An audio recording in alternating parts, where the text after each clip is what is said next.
August 22న Visakha నగరంలో అంగరంగ వైభవంగా ఉత్తరాంధ్ర జానపద జాతర నిర్వహిస్తున్నట్లు రైటర్స్ అకాడమీ సభ్యులు తెలియజేశారు. నగరంలో ఏర్పాటు చేసిన మీడియా సమావేశంలో రైటర్స్ అకాడమీ సభ్యులు లీడర్ రమణమూర్తి, చెన్నారెడ్డి, రాజు, మస్తాన్ రావు, నాంచరయ్య తదితరులు జాతర వివరాలను వెల్లడించారు. ఉత్తరాంధ్ర జానపద కళలను ప్రపంచానికి చేరువ చేయాలనే లక్ష్యంతో ఆగస్టు 22న ఉత్తరాంధ్ర జానపద జాతరను నిర్వహిస్తున్నట్లు రమణమూర్తి తెలిపారు. ముందుగా బీచ్ రోడ్డు నుండి గురజాడ కళాక్షేత్రం వరకు నిర్వహించే ర్యాలీలో ఏపీ, తెలంగాణలకు చెందిన 3000కు పైగా కళాకారులు పాల్గొంటారని చెప్పారు. ఉత్తరాంధ్ర కళలైన కత్తిసాము, కర్రసాము, కోలాటం, దింస వంటి 50 రకాల కళలను ప్రదర్శిస్తారని వెల్లడించారు. ప్రతిష్టాత్మకంగా నిర్వహిస్తున్న ఈ కార్యక్రమాన్ని విజయవంతం చేయాలని ఉత్తరాంధ్ర ప్రజలకు రైటర్స్ అకాడమీ సభ్యులు విజ్ఞప్తి చేశారు. ఈరోజు ఉత్తరాంధ్ర జానపద జాతర అనే కార్యక్రమాన్ని మనం ఆగస్టు 22వ తారీఖున ప్రపంచ జానపద దినోత్సవం. ఆ రోజు మనం ఉత్తరాంధ్రలో ఉండే కళలన్నింటినీ కూడా మనం ప్రపంచానికి మరింత దగ్గర చేయాలనే ఉద్దేశంతో సంకల్పంతో రావడం జరిగింది.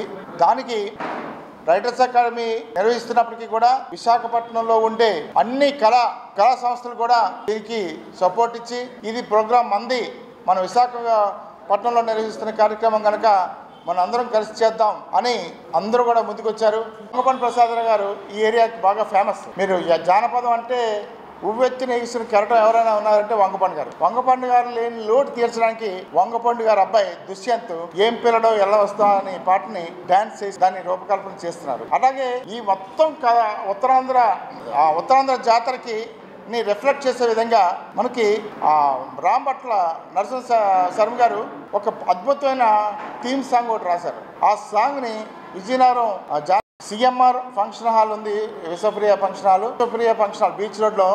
అక్కడి నుంచి మనకి ఊరేగింపు స్టార్ట్ అవుతుంది. అక్కడి నుంచి స్టార్ట్ అయ్యి 1.5 కిలోమీటర్ వస్తుంది మన వెన్యూకి, ఈ గురజాడ కళాక్షేత్రానికి. గురజాడ కళాక్షేత్రానికి 4 గంటలకల్లా చేరుకుంటుంది, 1 అవర్లో చేరుకుంటుందని మేము అనుకుంటున్నాం. 4 గంటలకల్లా మనకి కార్యక్రమం స్టార్ట్ అవుతుంది. 4 గంటలకి, ఎందుకంటే ఆ కళారూపానికి 8 నిమిషాలు, మ్యాక్సిమం 8 నిమిషాలు, మినిమం 3 నిమిషాలు ఉంటుంది ఒక్కొక్క కళారూపం. అందువల్ల టైం సరిపోదు కనుక దాదాపు కళారూపాలకే మనకి 4 గంటలు పడుతుంది మొత్తం లెక్కేస్తే.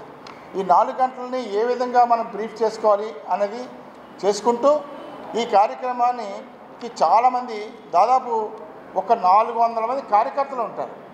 ఇది ఆర్గనైజ్ చేయడానికి 400 మంది కార్యకర్తలు. ఇండియన్ స్కౌట్ నుంచి 200 మంది వస్తున్నారు మనం ఇది ఆర్గనైజ్ చేయడం కోసం.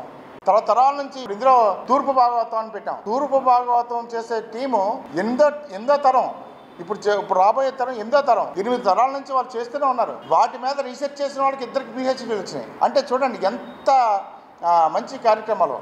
ఈవేళ మనం ఈ కార్యక్రమాలన్నింటినీ కూడా జయప్రదం కావాలంటే ఇంత బాగా చేస్తున్నాం.